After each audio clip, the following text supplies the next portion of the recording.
Bo Nix was asked about the difference between playing in the SEC and the Pac-12. Do we have that clip?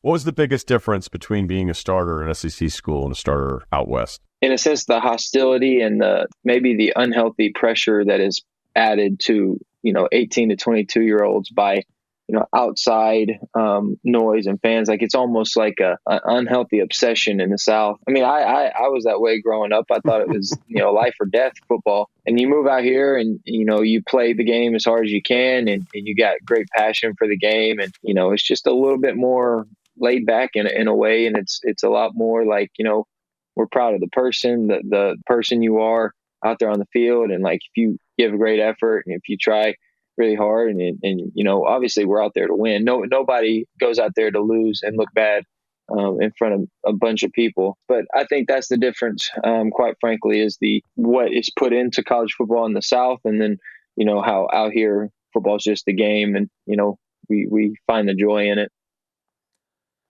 I was kind of surprised to hear Bo say that. Not that, look, if you're going to make the argument that football's way more important in the South than it is in the West Coast, yeah, well, there's a reason why the southern part of the United States tends to do better in college football.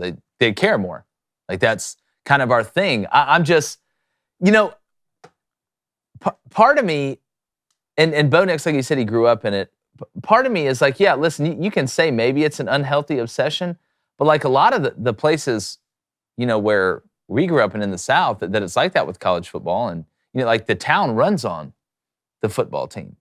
Like, it's almost like the crop that makes the money, or like what puts, nobody would know where Auburn is or what it is if the football team what they were. I feel like he's framing it in everybody in the South is just a crazy person. Like, there's people that care about you as a person, and I mean, at a place like Auburn, which is toxic sometimes, yeah, especially when it's not going good. But I feel like college athletes nowadays, man, and look, I don't consider these guys kids. Like, that's the first thing. Like, we act like they're 12 years old.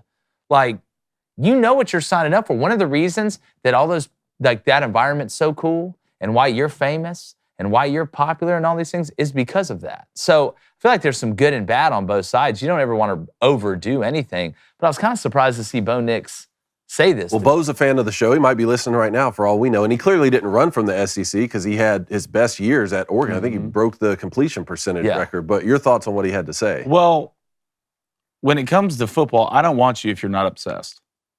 I don't think you can reach the highest pinnacle you want to reach if you're not obsessed with what you want to do. To be honest with you, this was soft to me. This was a soft take. I think there's a reason why the Pac-12 hadn't won shit in 20 years. Last national championship was 2004. Right, and that's Washington. They beat USC 55-19. Yeah, it's different. But is it soft of Bo Nix if what he's just is he just speaking the truth though? I mean, he was asked about the difference. He's saying that's the difference. Do we agree that's the difference? He didn't say I like it out here better. God, it felt like it. Yeah, it did. It felt like it when he said it. I'm just trying to think. It's not as much pressure. Look, dog, go back to C.J. Stroud. Pressure is a privilege. If you can't take the heat, get out the kitchen. Yeah. All right, you want to be a quarterback in the SEC, you're basically a movie star, buddy. Either you perform, crap or get off the pot. And you got off the pot and you had a great career at Oregon. And we're super happy for you, Bo.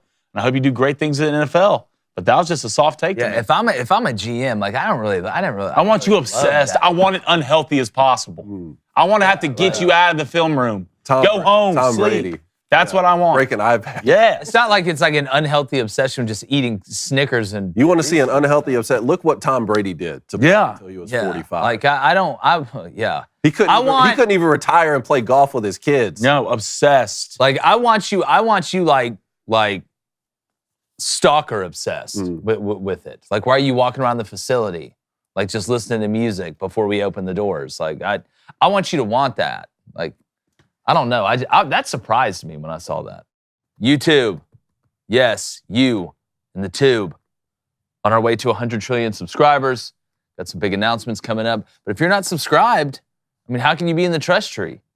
How can you be a member of the Booster Club? I mean, these are serious questions you need to figure out. But guess what? You take that little mouse or whatever you're using and you hit that subscribe button because that's what America does.